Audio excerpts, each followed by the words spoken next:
I think we need to be focusing on the right things in order to build our confidence, focusing on the right things that are going to contribute to our growth and doing the hard things. Every time we do something that's hard, it's going to help us to become more confident. And so that might be taking an ice bath. That might be walking around, doing a couple of miles when it's hot outside. It might be writing something that's outside of your comfort zone that you've never written before, shared something. It might be going on stage. And so I think we need to recognize what is the level of hard that we're willing to go through to build our confidence up to where we want it to be. Because the more hard things that we incorporate into our life, the more confident we're going to become, the more influence we're going to be able to make in the world, and the greater opportunities to create changes. Confidence, in the end analysis, it's really all about taking action.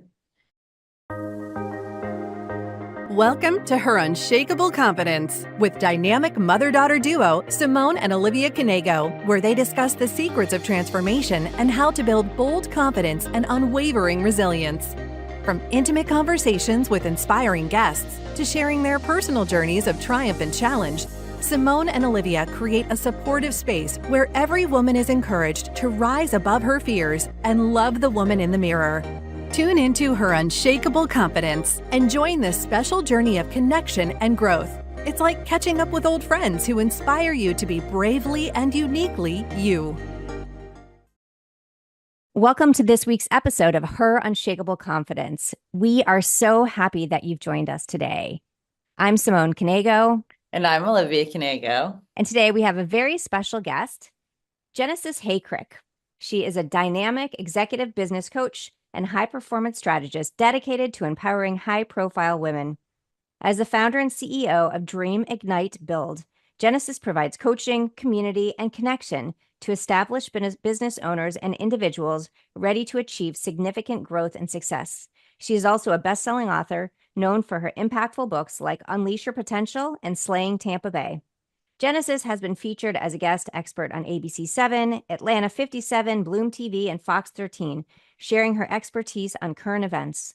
With over a decade of experience working with entrepreneurs, moms, and high-level executives, Genesis is a sought-after speaker who has inspired audiences worldwide with her message of hope and new beginnings. Genesis is also a huge advocate for women's health and personally has been impacted by BII, breast implant illness, and Hashimoto's disease, and constantly works to bring awareness to preventative measures. She is a thrill seeker and adventurous spirit, finding joy in writing her next book, planning adventures, and cherishing moments with her 4 children over cappuccinos and cake pops. I love cake pops. Genesis, thank you so much for being here today. Yes, absolutely. Great to be here with both of you. Yeah, we're really excited to have you here. I want to start with something that always pops up. So Genesis and I know each other from Sarasota. So we spoke at an event together. Then I've been to an event that she put on, and we're actually going to be collaborating in a book called Slaying Sarasota that will come out later this year, which we're so excited about. But every time I meet her, first of all, you radiate such positivity. But I want to talk about your name because you have a very unique name, Genesis Hey Crick. I mean, tell me about your name because I'm always thinking, I want to know, and I haven't asked you. So I am the firstborn. So that's where Genesis comes from, new beginning. And I had, as you can imagine, anything and everything coming at me from a child. People called me Sega Genesis. Is that a stage name? So a lot of people didn't believe that it was my real name, but I loved its uniqueness. And I will say that people remembered me. And so I have used the name in so many different ways because I feel like it contributes to who I am as a person, very much my personality, just in terms of helping people to create, to innovate, to start something, to potentially begin again, maybe having to completely start over in life. And I feel that it's been such a blessing. It's really opened the door for me, not only to have a uniqueness, kind of a unique edge, but also to really, more than that, to be an inspiration, to make impact, to share a vision with people, that I truly want them to recognize that through anything that they've been through, they can create a new beginning. And so that's part of my message in just who I am as a person, how I run my business and my friendships, in my relationships in general. And Hey, Yeah. my last name. So Hey, we actually came from France. Interestingly enough, it used to be De La Haye, and then when we came over, I can't tell you the exact year. It was quite a few generations ago, but they dropped the De La, and then it was just became Hey. So I want to say it was at least 4 or 5 generations back that the Hey was still, excuse me, that it was just Hey, but it is a fun name. And so Genesis Hey growing up. And so I was married in 2015. And so I became Genesis Hey Crick. And I just keep the Hey because I love the heritage and the history behind it, Mhm. and just having that connection. Along with your name, I'm like reading over your bio. You have a couple of letters attached to it. Would you explain what those are, the MA and the CLC? Sure, sure. Yep. So the MA is actually part of a master's program, Master's in Organizational Leadership. So I don't usually put MAOL because it's Hmm. kind of long. So I put MA, but it is organizational leadership, and I did have a specific concentration in training and developing people. So just absolutely loved it. I always tell everyone if I could go back again and do the whole thing all over, I absolutely would. Just, training people, learning about people, personalities, connections, team building, just so fascinating, so much psychology behind it. And then CLC was certified life coach. So I went through the Life Purpose Institute, loved that as well. It was a 6 month program and met so many incredible other coaches through it. And just, yeah, I mean, it's something that I utilize every single day. I think about all the great resources and tools I was given. But what I will say with both of those is that life experience has been the most profound thing for me, more than anything else. I am such a proponent for just looking at every single day and asking myself, what am I learning here? What do I need to find out? What do I need to figure out? How can I grow? How can I help someone else through the pain that I'm experiencing? So I will say that I'm definitely a huge advocate for recognizing that we're always, when we feel like we have a setback, we are failing forward. We're never failing backwards, that we're creating something, we're developing something, we're moving into this new space. And whenever it's one step back, it's 2 steps forward.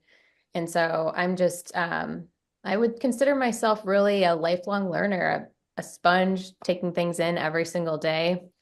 And so, though I have those titles behind my name, I feel like the most important thing is just experiencing life in general and gleaning from that and utilizing those skill sets every single day, because people and relationships are what's most important.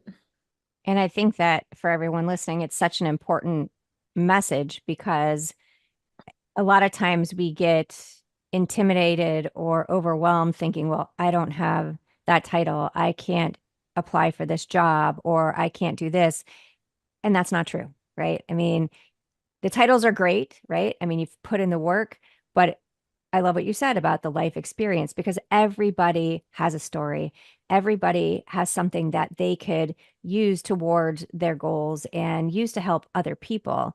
And I think it's important that we always remind ourselves of that and not feel intimidated that we don't have the right letters behind our name to be able to do something different. Yeah, I could not agree more. And as I said, so many of the skill sets that I now use today, we had a lot of great resources. We had a lot of great tools that we worked through. But again, working in building relationships, working in life experience from, whatever hardship comes our way, whatever setback we're experiencing at the time, and just taking that for whatever it is and applying it to the day to day and utilizing that. I feel like that's where I've had my greatest growth, Mm. not through education. So yes, I will say that for anyone out there. And you can find information anywhere. That's the beautiful thing. You can go on YouTube and you can get educated. You can sit and have a conversation and you can get educated. So there's so many different ways to do it. It's just deciding what kind of skill sets do I want to improve. And I love the fact that we're living in a world now where we can gain skills from wherever we want. It's so It's such true. an amazing thing. Yeah, it's so true. And even things like, even if we're not talking professionally, but personal growth or hobbies, like this year, Olivia learned how to crochet. Hmm. Just from the internet. I mean, that's pretty cool. That is so cool. So Yeah. I learned how to knit when I was young, but I've never learned how to crochet.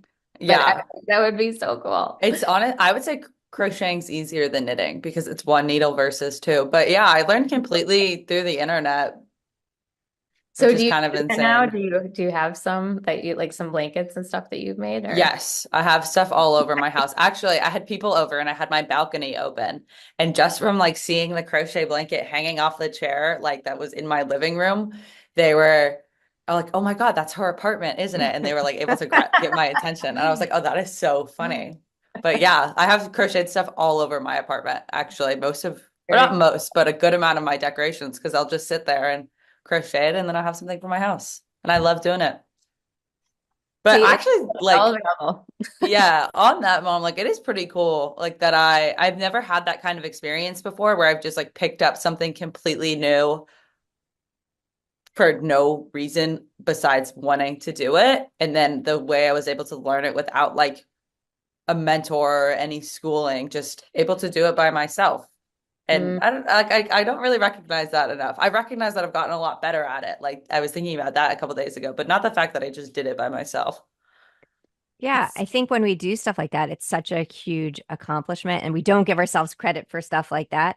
But to Genesis' point of where you can kind of learn anything out there right now and things that can really help you. So, like when I look at you with your crocheting, it's very much it's a mental health thing, right? It's Oh something yeah. that relaxes you. It's something that so finding something that you love to do, but it also serves a dual purpose. Yeah. Yeah, And I mean it's so good for me, honestly, just to like sit down and like I feel more productive in my day than I would otherwise. I guess it gives me a sense of satisfaction because I'm genuinely doing something in like my raw time or my self time rather than just like sitting on the couch, which I always kind of felt a dissatisfaction from before. which I I kind love of that too, because I was just going to say it's something you can actually see progressing. Yeah, It's growing, it's getting bigger, I love the tangibility of it. and seeing the colors flow and oh my gosh, it's so fun. which kind of leads me into my next question about, day-to-day pressures and challenges. So everybody, well, I wouldn't say everybody has a different way of dealing with things. Some people don't deal with things, and that's, a big conversation to have. Obviously, Liv, you use your crocheting as an outlet. So how do you, Genesis, deal with day-to-day pressures, and what recommendations do you have for our listeners about what they can do? So I just want to put this out there for anybody that's listening. And I know that we all have a busy schedule. We all have a lot going on. So I first and foremost just want you to take a step back from all of that for a minute. And this is what I do daily. I literally step back from my to-do list and I center myself and I reflect on who I am as a person. And I remind myself that regardless of what's on the to-do list, regardless of all the things that I'm setting out to accomplish today, that doesn't change who I am as a person, whether or not those things are accomplished. So I start with a daily preparation talk where I discuss my affirmations. I look at my goals. I sit in gratitude for a few minutes. And by doing those three things every single day, it helps set the tone for everything else that I'm going to do.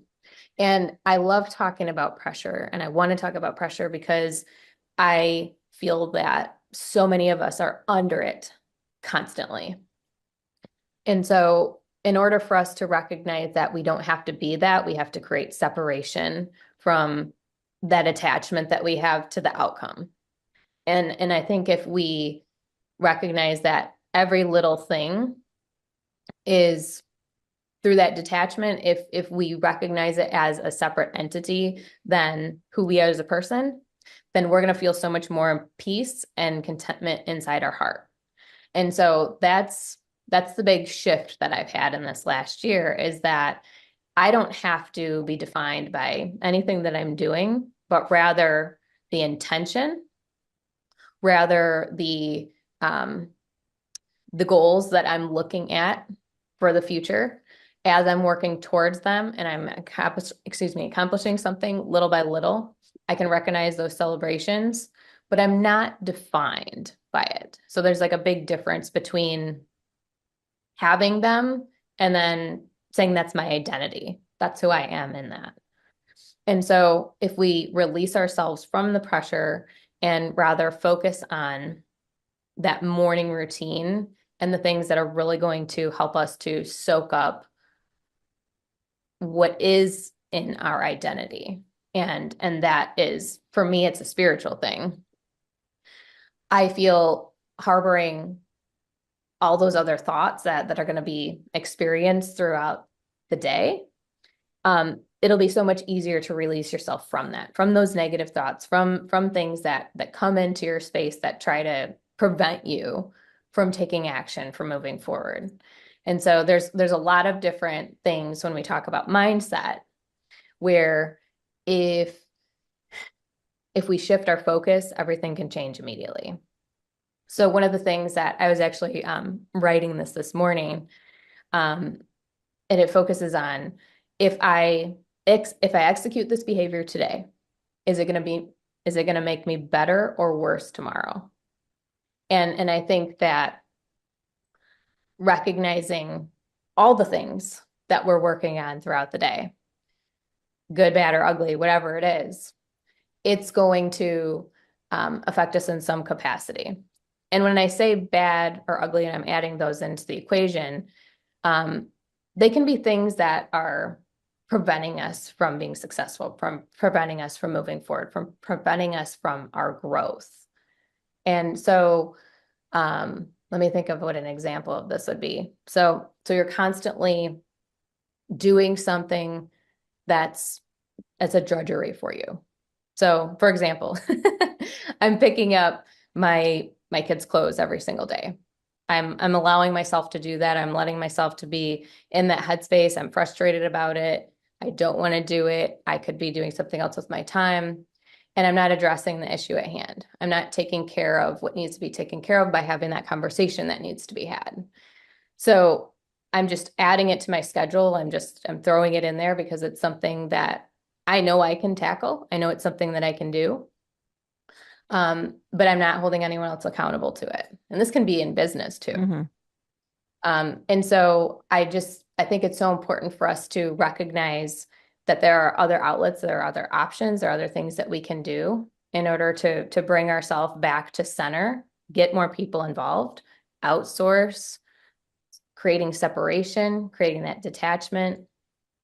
And through all of these different strategies, we can find ourselves in such a different headspace. I know that was like a big, long, huge answer, but I'm covering a bunch of different things because pressure is so generalized. And I think that we can feel pressure with anything. We can feel pressure dropping our kids off at school because we want to look a certain way. We can feel pressure to be on time because, we're running a couple minutes late. We could feel pressure to have every single thing on our schedule perfected in that specific time block. So it can come in many forms, but I want us to recognize that we are in complete control of our schedule. We are in complete control over everything that we say yes to. Mm-hmm. And I also wanted to just really quick address saying no. And a lot of us are afraid to say no. We feel like if we say no, we're going to hurt someone's feelings. And I heard on a podcast actually this morning, which was so incredibly encouraging, that saying no it's empowering. When you're able to say no, it gives you the ability to recognize that you have the ability to say things that are important to you. You get to speak out and be recognized for who you are and what matters to you, what values you have. And it can be no in a way that's comfortable for you. Like you can say, you don't have to be like, no, I can't hang out today. No, I'm not gonna be able to do that.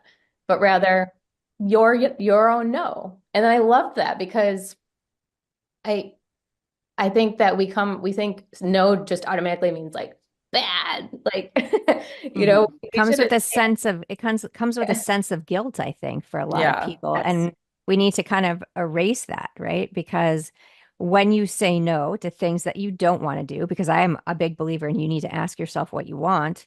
When you say no to things that you don't want to do or that you feel like you can't do in this moment because you have too much other things going on, it opens the door for opportunities for you to say yes to the things that you really want. Yes, absolutely.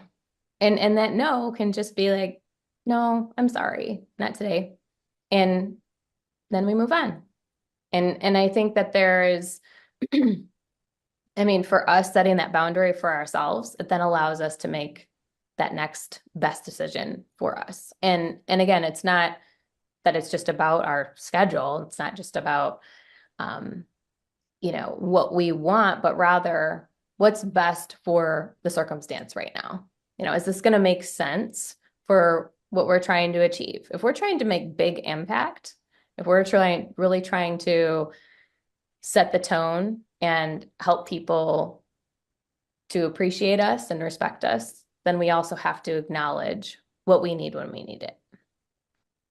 Going back to you were talking about even the example of the kids' clothes on the floor and just going through and picking them up. And I think I know I do this a lot, and I'm sure many women out there do this a lot, where we find it easier just to do it ourselves because the conversation's going to take this long, Mm-hmm. or this is going to take this long, so I'll just do it. But the problem is, if you do all of it, you just can't do all of it, right? Yeah. Other people have to be accountable. You say, It's yeah, Liv, but It's easier to do things yourself because sometimes the standard I have of just like care, cleanliness is higher than what the other person is. And it's just like, it's too much of an argument. It's not even an argument, it's too much of a conversation. It's just easier. but if you do that with every single thing, there's no way you're going to finish your day. Well, yeah, I don't have a solution there. I was just gonna say that I think in situations like that, more work is required up front. hmm And that's the unfortunate circumstance and what it is. But if we put in the work up front and we hold them accountable to what we're trying to help them to put into place down the road, they're gonna get it. And it's gonna take a little while probably to instill that habit. But that's something that we've been working on around our house a lot is picking up the clothes, is bringing your dish over, is putting your dish in the dishwasher. Um, little things make a big difference. Anything that one does, multiply it by four. And that's four pairs of clothes I'm going to be picking up on a daily basis. And I know, Simone, I know you get that. Yeah, So, absolutely. so I've been of the mindset, do the hard work now, make them accountable, and then later on get to reap the rewards. And so that's just really what I've really been focusing on as much as I can lately. Finally, I've gotten it where I'm not going to just continue to bring everything up the stairs and hope hope someday somebody's just going to bring it, putting it at the bottom of the stairs and hope that it just eventually goes to the top. No, I finally actually got this idea from my organizer. She said, take a bin, keep it at the bottom of the stairs, and label it, put the kid's name on it. If they bring the toys downstairs, have them put the toys back in there, and they get to bring their bin up every single day. And then that's part of their routine. And I'm like, that's brilliant. They don't have all these like miscellaneous things, hanging out all over the place. Yeah, we had an experience with, my kids are the two that are still at home are teenagers, and I don't mind doing laundry for them, right? They know how to do it, but if I'm there, I'm doing it. I don't really care. But they have to put it away. And if they want me to do it, they have to bring it down, right? I'm not going to go searching to see if their laundry bin is full. And that really started because one of the kids, we won't name, they said to me, I have nothing to wear. And I was like, that is not my responsibility. Like, you are old enough to bring everything down. You cannot be upset at me. So here's what you're going to do from now on. You know, you choose 2 days a week that you're going to bring your laundry down. If you bring it down, I will do it. If I'm out of town at an event, you have to do it yourself. And just that worked so well because I don't want to be blamed for something that is not my responsibility, right? They're old enough that they can do these things. But I think sometimes we feel guilty or we feel, oh, oh my gosh, they're out of clothes. That's my fault. I'm the mom. I should have been doing this. But we do have to give our kids responsibilities because they go off to college and they have to do it all themselves. Right. Yeah, I can't tell you how many people when I went off to college didn't know how to do their own laundry. Oh my And God, yeah. it's, it's ridiculous. And Yeah. even then, I can only imagine now things have probably gotten a little bit worse. Yeah, the funny part was so our son Ari, who is now a sophomore in college, when he first got there, like we went and we looked at the laundry room and he knew how to do laundry. He goes to do it the first day and he calls me and he's like, which one's the washer? Which one's the dryer? And I was like, oh my gosh, are you Mm. serious? That is the question you're asking me? And I was like, I'm just going to laugh at you right now. You figure it out. Show me open the doors. And he was like, okay, now it makes sense. I was like, oh my gosh, I'm an enabler. But So, it's yeah, just go ahead. natural instinct, as a mother, it's something that you just want to do. I think it's kind of one of those nurturing qualities that we have. We just naturally want to take care of our kids, and that's part of it is washing their clothes, taking care Right. of their clothes, folding, Yeah. putting away. But absolutely, I believe that there is a balance in that. And my mom did a lot for us. She was a stay-at-home mom. She did not work. And I appreciate her so much. But she, again, it was very similar to that. Like we didn't throw our clothes on the floor per se, but it was more or less like, I got your laundry. I want to do this for you. And so I I look at that and I'm like, and then this is something that I would also like to touch on that our generation is different. There's many more working moms. Mhm. There's moms that are just in different roles. Hmm. And so I think that that's so important for us to recognize that we are not our moms. And it's that for a long time was hard because my mom's an amazing cook. She has everything perfect. Our beds are always made. And um, as a working parent and trying to manage all of the things, there are certain aspects of that are different that from what I provide and can provide for my kids versus what she could. So I think that there's a really important distinction into recognizing that we all are our own people and we all are our own parent and mother and that's okay and to really fully truly embrace who we are doing the best that we can giving 100% of whatever we can when we can and not comparing to that because today things are different and I think that there is a sweet simplicity and just recognizing that the attention that we pay to our families is what's really most important is just having Hmm. that interaction. And I would rather do that than be cleaning up and having like the house in perfect condition, if you will. Yeah, I agree. I do the things I need to do, right? It's not like the house is dirty, but I'm not so worried about everything being exactly where it needs to be all of the time. Sure, do I want things put away? Of course, but I'm not going to miss out an opportunity to spend time with my kids because I'm going to focus on making sure everything is in the right place, right? We only have so much time with them at home, Hmm. and I want to spend the time and I can worry about the cleaning up later. And now, I mean, they're old enough, they do it all themselves. So, luckily. So Yeah. you mentioned the word balance before, and this is something Liv and I bring up a lot to people Hmm. because I just kind of want to get your take on it because I'm more of a juggler. I don't necessarily believe in balance because I feel like we're either spending more time on one thing each day, like overall a balanced life. But in the moment, there could be a day where I have much more work to do and much less time to do the family stuff. And then the next day, it's much more family stuff and less time at work. So kind of just wanted to get your take on what you think balance is and what you work with on your clients for balance. It's a great question. And I was asked, what are my non-negotiables? When I was at an event the other day, we were doing an open discussion. And the truth is that my non-negotiables are different almost every day. Mm. And it's not that I'm keeping them consistent across the board 24/7. Now, one thing that's really important to me is my health, my physical health. So I do try to work out once a day for 30 minutes. That's a very, very important thing to me. I do try to make time for my prayer time, my meditative state, and that's usually in the morning.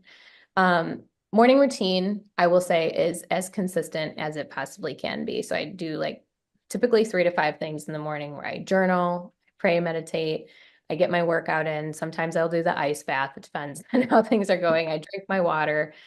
But as a mom of 4, life is ever changing. So I've built my schedule around my kids. And I always knew that no matter what I was going to do, I was going to build everything out around them because that was my number one priority. I wanted to make sure that I wasn't missing out on if there's a really important school function, if there is, a sporting activity. I'm going to look at what we've decided for them first, and then I'm going to build everything out around that. And with that being said, I also look at compartmentalizing. So compartmentalizing specific time periods, time blocks throughout the day. And my frame of reference that I give to my clients is that you get to be flexible with your schedule. I don't want them to feel like they have to have so much rigidity, 8 to 5, 8 to 7, whatever their work schedule is, so that they can't feel that they have flow. They can't feel that they have space to be able to breathe, to be able to reset. And so I tell them this. I said, okay, pick 3 things, pick 3 priorities every single day and make them movable. So pick, for example, 8 o'clock in the morning and 2 o'clock in the afternoon. And that specific thing can be moved and do both of those time slots. Same thing for all 3 things. And what that does is it frees you up mentally because you're not panicking that this is an absolute essential thing that has to be done at that time every single day. And then it allows you the freedom to be able to make changes where necessary. Now, there's always going to be things like, for example, today, I mean, this is, we chose 10 o'clock. It's 10 o'clock. That's what we're committed to. But the majority of things can be moved around unless it's a meeting, an event, things like that. So throughout your day, if you think about it in that way, again, that gives you that freedom of mind where you can say, well, if it doesn't work out here, then I can put it over here. For me, flexibility has been such a key in allowing me to add, kind of referring back to that pressure state of mind. It's allowed me the ability to separate myself from that so that I'm not just constantly pressured by time blocks 24/7, because I used to operate like that. I used to operate like I have to get this done in this 10-minute increment time. But with those flexible time things or time spaces, I do sit down and I set my timer and I'm organized with those times. So whatever I decide that I want to be intentional on those specific times, I can get dialed in with deep work. So it doesn't have to be like I'm just like, it's like a free for all. Yeah. No, when I choose a time and I'm sitting down, whether I'm, working on a book, whether I'm recording something, I am in that space. So I've removed the distractions from that space. So I'm not getting bombarded by other things, whether it's on the phone, whether it's, and typically when I'm doing this kind of thing, I'm alone anyway. But just for us to recognize what our environment is, because I really truly feel that we don't rise to the level of our goals, but we rise to the level of our environment. So whatever our environment is, that's going to make a huge difference for our overall productivity and just how much we can succeed on a daily basis. Makes complete sense. I think about that a lot, that, like, for example, where I record is in this room. So this used to be the kids' playroom. It's actually hilarious because there's still like all kinds of Legos and stuff in that half of the room.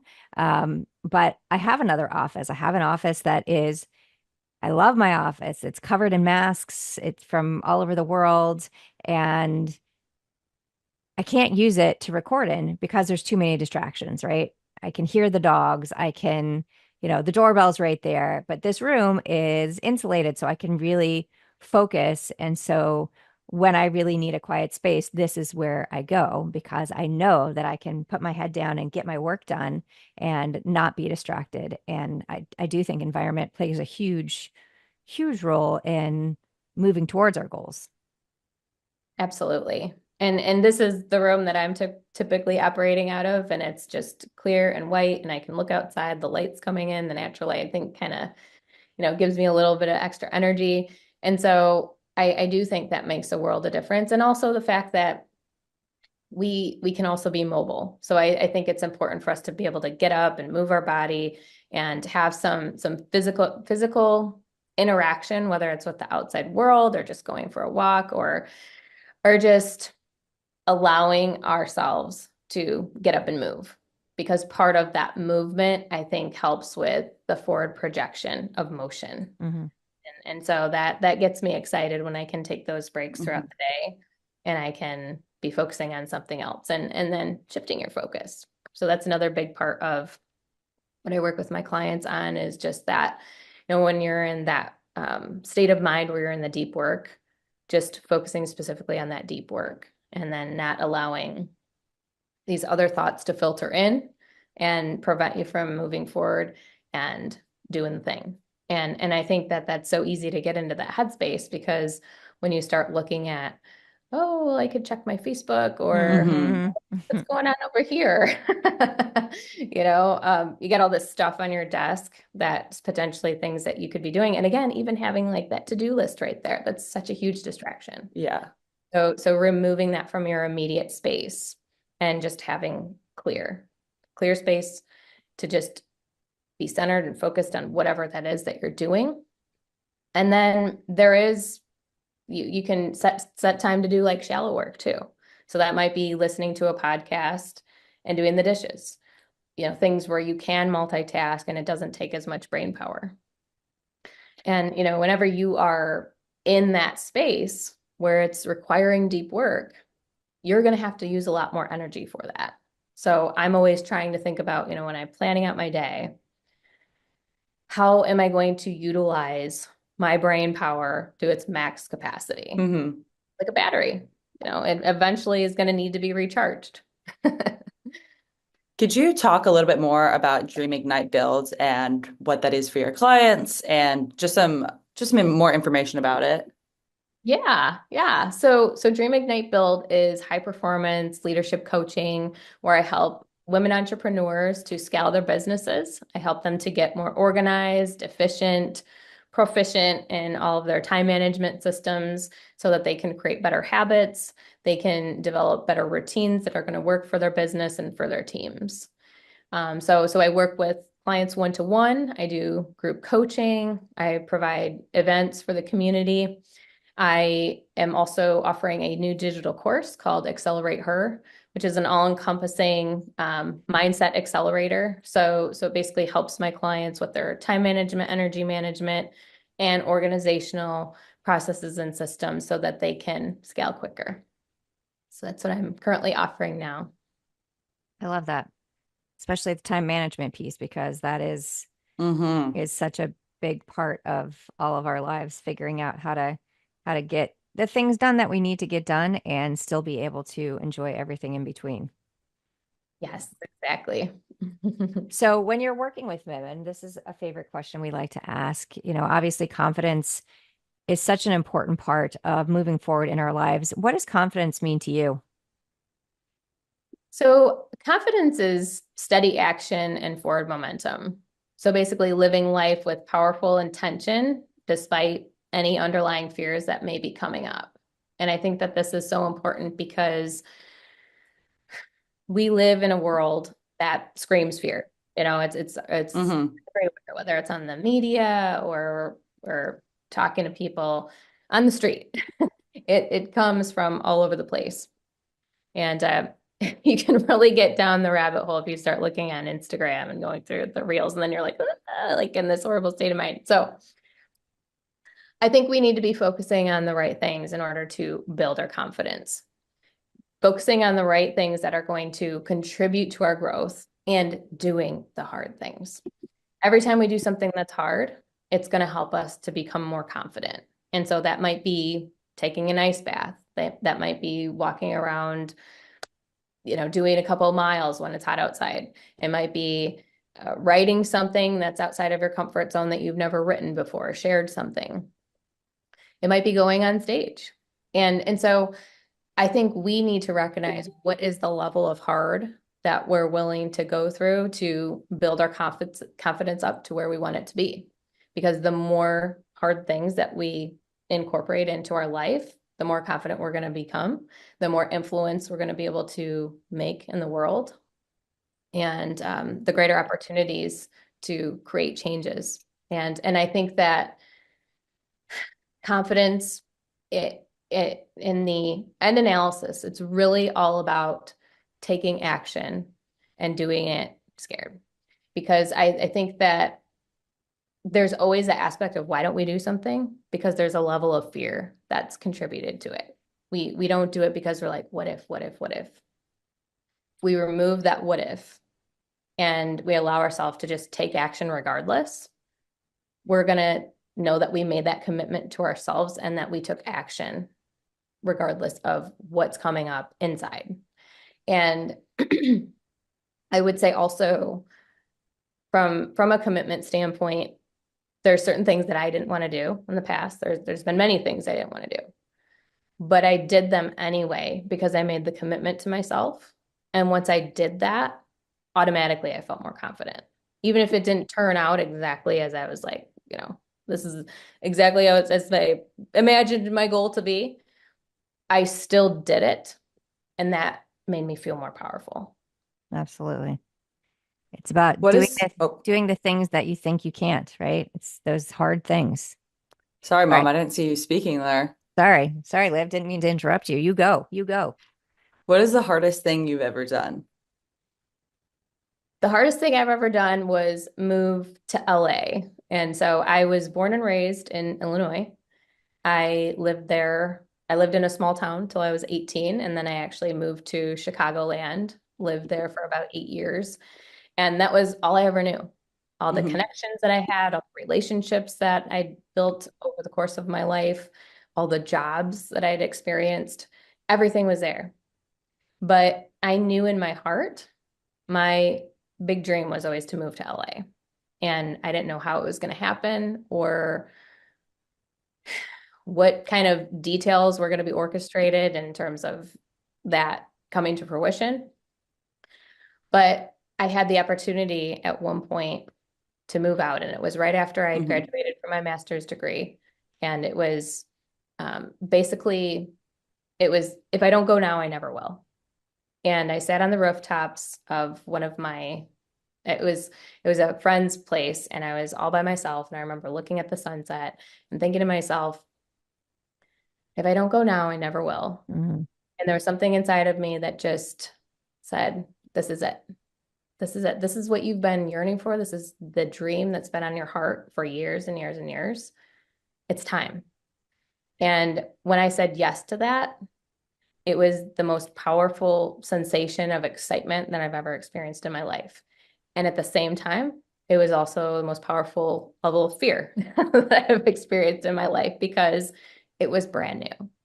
And so I guess that kind of goes hand in hand with our last question, which is, doing the hard things and making that decision to go for it, regardless of fear being in the way.